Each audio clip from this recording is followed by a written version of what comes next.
Hi అండి, ఎలా ఉన్నారు? అందరూ బాగున్నారా? పండు హోమ్ థింగ్స్కి వెల్కమ్ అండి. ఈరోజు నేను స్పెషల్గా మిల్క్ పౌడర్ తోటి లడ్డు చేయబోతున్నానండి. దానికి కావాల్సిన పదార్థాలు మిల్క్ పౌడర్, జీడిపప్పు, దంచిన జీడిపప్పు, కొంచెం చిన్న చిన్న పలుకుల్లాగా, నెయ్యి. ఈ మూడేనండి, ఇంకేం అవసరం లేదండి. వెలిగించుకొని కొంచెం నెయ్యి వేడి చేసుకోవాలండి. కొంచెం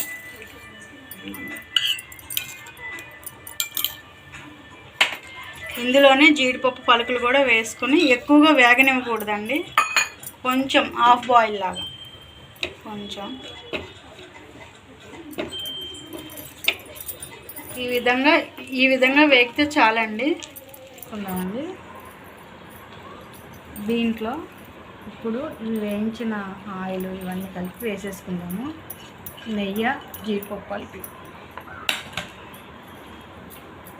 ఇది ఇలాగా వేడిగా ఉంది కాబట్టి స్పూన్తో కానీ దేంతోనో కలుపుకోవాలి. గట్టిగా ఇలాగా పిసుక్కుంటూ కలపాలండి. ఇంకా అవసరమైతే కొంచెం నెయ్యి వేసుకోవచ్చు.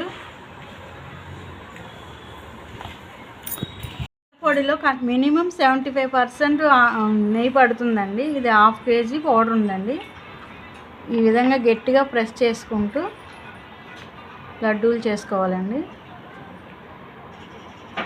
ఇవి హెల్త్కి చాలా మంచిదండి. లడ్డూలు ఈ విధంగా చుట్టుకోవాలండి.